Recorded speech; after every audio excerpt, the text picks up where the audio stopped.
ज्योतिष में कुछ ग्रह बहुत ही अजीब और रहस्यमयी माने जाते हैं।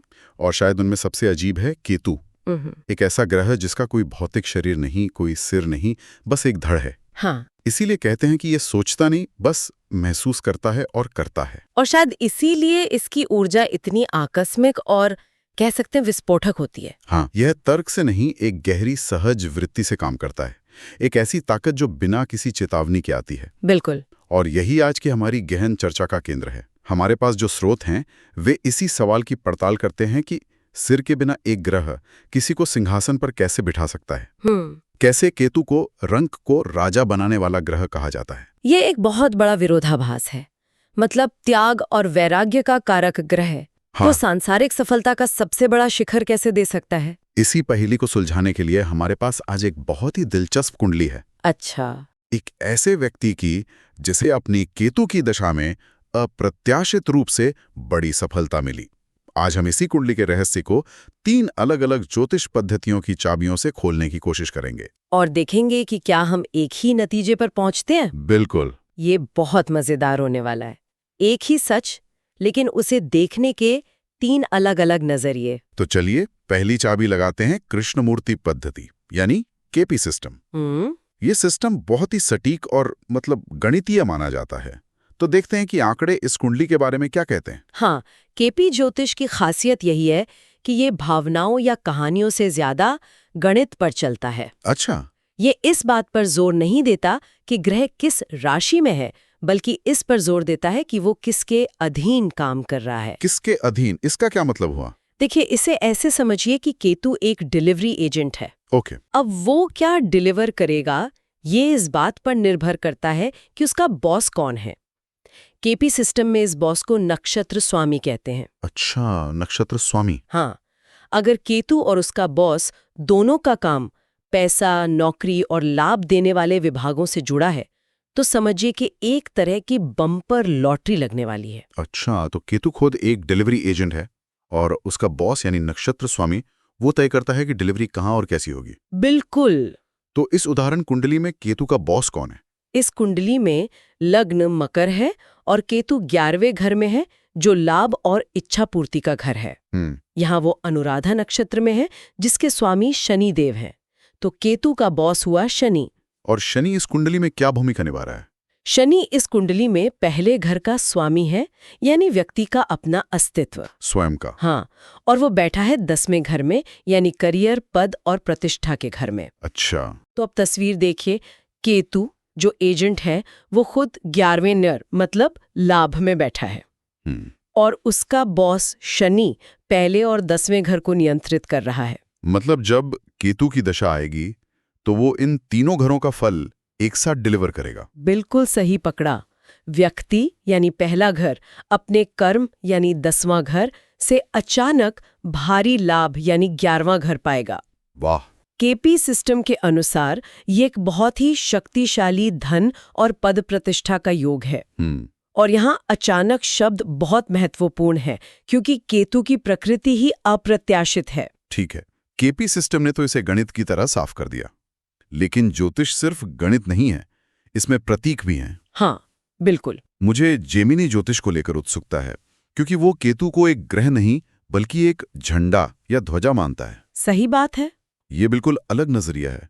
इसका क्या मतलब हुआ? यहाँ पर ज्योतिष बहुत कह सकते काव्यात्मक हो जाता है। जेमिनी के अनुसार केतु हमारे जीवन का झंडा है। झंडा क्या करता है? वो ऊंचाई पर लहराता है, एक पहचान देता है, जीत का प्रतीक होता है। सही है। तो जब जेमिनी में केतु मजबूत होता है तो व्यक्ति का नाम और यश झंडे की तरह लहराता है। तो ये सिस्टम करियर और सफलता को कैसे देखता है? जेमिनी में हर कुंडली में एक अमात्य कारक ग्रह होता है। अमात्य कारक? हाँ, ये वो मंत्री है जो राजा को सलाह देता है कि काम कैसे करना है। मतलब ये हमारे करियर को दिशा देता है। ओके। स्रोत कहता है कि अगर केतु का संबंध इस अमात्य कारक से बन जाए तो व्यक्ति अपने किसी खास हुनर से मतलब लीक से हटकर काम करने की क्षमता से बहुत ऊंचाइयों पर पहुंचता है। और इस कुंडली में क्या ऐसा कोई संबंध बन रहा है ऐसा? हाँ, बन रहा है। इस कुंडली में गुरु अमात्य कारक है। अच्छा, गुरु। हाँ, और जेमिनी में एक खास नियम है जिसे राशि दृष्टि कहते हैं। एक मिनट, ये बात थोड़ी अलग है। आमतौर पर हम ग्रहों की दृष्टि की बात करते हैं। राशि दृष्टि का मतलब क्या हुआ? क्या पूरी की पूरी राशि ही दूसरी राशि को देख रही है? हाँ बिल्कुल, ये जेमिनी का एक अनूठा सिद्धांत है। कुछ राशियां अपने सामने वाली और अपनी बगल वाली कुछ खास राशियों को देख सकती हैं। अच्छा। इस कुंडली में गुरु मीन राशि में बैठा है और केतु वृश्चिक राशि में। जेमिनी के नियमों के अनुसार मीन राशि वृश्चिक राशि को देखती है। तो यहाँ करियर के कारक यानी अमात्य कारक गुरु की सीधी दृष्टि केतु पर पड़ रही है, जो ध्वजा है। बिल्कुल। तो इसका नतीजा क्या होगा? इसका नतीजा होगा कीर्ति योग। मतलब व्यक्ति अपने काम की वजह से समाज में एक पहचान बनाएगा। उसका नाम और सम्मान एक झंडे की तरह बुलंद होगा। तो देखिए, केपी ने धन और पद की बात की। हाँ। और जेमिनी उसी बात को नाम और कीर्ति के नजरिए से कह रहा है। ये तो वाकई दिलचस्प है। अब हमारी तीसरी चाबी की बारी है, भृगुनंदी नाड़ी। हाँ। यह पद्धति ग्रहों के साथ बैठने या उनके बीच बनने वाले खास संबंधों को बहुत महत्व देती है। क्या वो भी इसी कहानी को बयां करती है?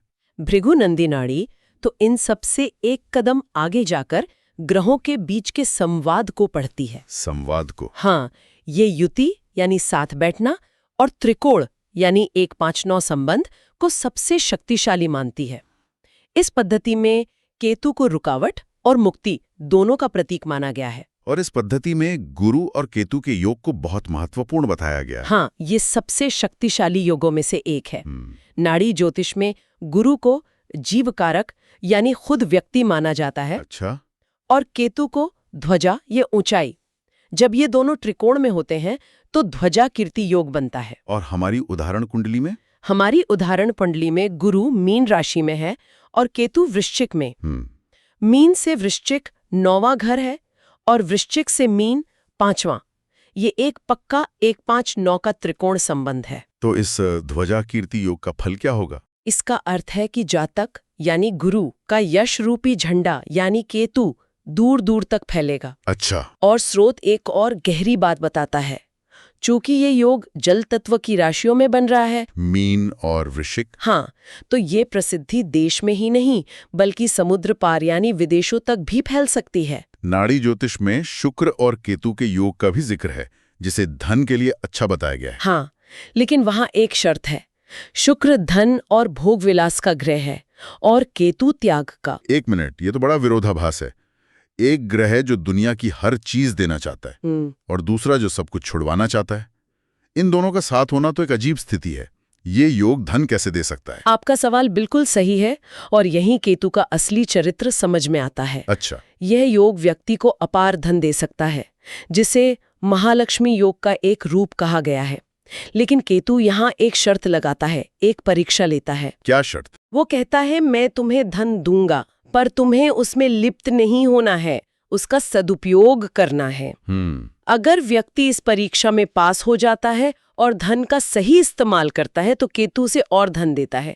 लेकिन अगर वो भोग विलास में डूब जाता है तो केतु सब कुछ छीन भी सकता है। ये तो कमाल है। मतलब 3 बिल्कुल अलग अलग रास्ते एक ही मंजिल पे पहुंच रहे हैं। बिल्कुल। केपी सिस्टम पैसे और पद की बात कर रहा है, जेमिनी नाम और पहचान की, और भृगुनंदी नाड़ी दूर दूर तक फैलने वाले यश की। हाँ। रंक को राजा वाली बात यहाँ सचमुच साबित हो रही है। बिल्कुल। जब अलग अलग पद्धतियां एक ही तरफ इशारा करें तो ये ज्योतिषीय विश्लेषण को बहुत मजबूत बना देता है। लेकिन ये कहानी का सिर्फ एक पहलू है। हर किसी की कुंडली में ऐसा केतु उसे राजा नहीं बनाता। नहीं, बिल्कुल नहीं। स्रोत में यह भी बताया गया है कि यही केतु इंसान को गहरा भ्रम, अकेलापन और त्वचा के रोग भी दे सकता है। तो वो कौन सी बारीक लकीर है जो तय करती है कि केतु राजा बनाएगा या रंक? ये लकीर स्थान और साथ से बनती है। स्थान मतलब केतु किस राशि और किस भाव में बैठा है।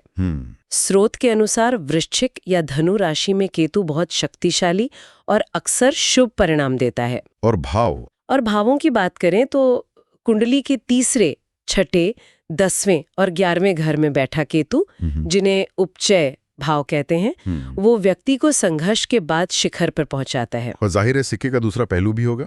अगर केतु गलत जगह पर हो तो वो दिशाहीनता देता है। व्यक्ति को लगता है कि उसकी जिंदगी का कोई मकसद नहीं है। वो समाज से कटा हुआ महसूस करता है। ऐसा लगता है जैसे वो एक घने कोहरे में बिना किसी दिशा के चल रहा है। लेकिन ज्योतिष की खूबसूरती ये है कि वो सिर्फ समस्या नहीं बताता, समाधान भी सुझाता है। तो इसके उपाय क्या बताए गए हैं? क्या ये सिर्फ पूजा पाठ तक सीमित है? नहीं, उपाय बहुत व्यवहारिक हैं और केतु के प्रतीकवाद से गहरे जुड़े हैं। जैसे? सबसे पहला और प्रमुख उपाय है भगवान गणेश की आराधना। गणेश जी को बुद्धि और विवेक का देवता माना जाता है और केतु के पास सिर यानी विवेक नहीं है। सही बात है। तो गणेश जी की उपासना से केतु की दिशाहीन ऊर्जा को एक सही दिशा मिलती है। और झंडे से जुड़ा भी एक उपाय था। हाँ, क्योंकि केतु स्वयं ध्वजा है। तो जब कोई व्यक्ति किसी मंदिर के शिखर पर एक तिकोना झंडा लगवाता है तो वह प्रतीकात्मक रूप से अपनी कीर्ति के झंडे को ईश्वर को समर्पित कर रहा होता है। अच्छा। यह अहंकार को कम करके केतु की सकारात्मक ऊर्जा को सक्रिय करता है। कुत्तों की सेवा करने का भी जिक्र है, इसका क्या तर्क है? केतु की एक और खासियत है, ज्योतिष में से कुत्तों से जोड़ा गया है। माना जाता है कि कुत्ते केतु की ऊर्जा को महसूस कर सकते हैं। इसीलिए जब आप किसी जरूरतमंद जानवर, खासकर कुत्तों की सेवा करते हैं तो आप केतु की बिखरी हुई दिशाहीन ऊर्जा को करुणा और सेवा की एक सकारात्मक दिशा देते हैं। ये सब तो ठीक है, लेकिन इन सबसे ऊपर स्रोत एक उपाय को सबसे ज्यादा महत्व देता है, जिसका संकेत हमें शुक्र केतु योग में भी मिला था। और वो है व्यक्ति का अपना चरित्र और आचरण। चरित्र? हाँ, स्रोत साफ कहता है कि केतु एक आध्यात्मिक ग्रह है, एक ऑडिटर की तरह है।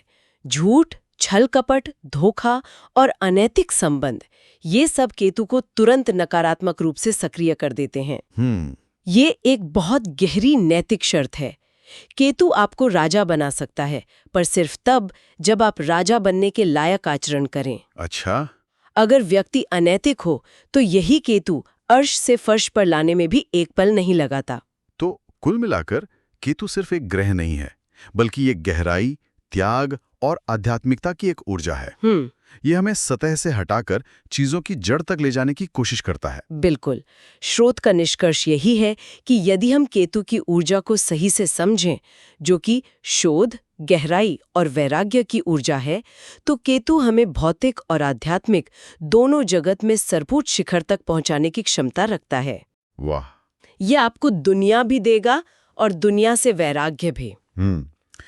ये चरित्र वाली बात मुझे सोचने पर मजबूर कर रही है। स्रोत में इसे केतु की शक्ति को दिशा देने के लिए सबसे महत्वपूर्ण बताया गया है। हाँ। तो ये एक गहरा सवाल उठता है, क्या केतु द्वारा दिया गया अचानक उत्थान केवल ग्रहों का खेल है, या ये व्यक्ति के आंतरिक चरित्र और सिद्धांतों की एक परीक्षा है?